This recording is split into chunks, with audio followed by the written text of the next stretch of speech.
A new video for you. This video is going to be on Vintogeno balm.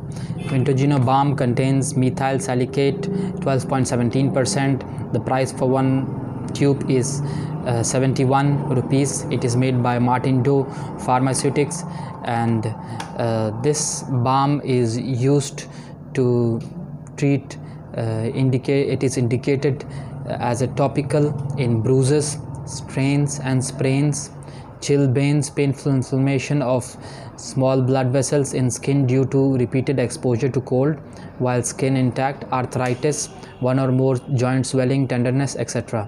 Some of the side effects are dry skin, itching, and very rare side effects are a feeling of throat tightness, skin ulcer, etc. This Vintogeno has an anti-inflammatory action as it stops the formation of certain chemical messengers that are responsible for pain and inflammation. I hope you like the video.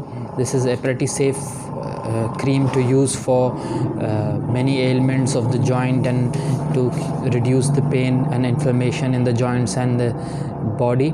So I hope you like the video. Please like and share our channel, subscribe to our channel. Thank you.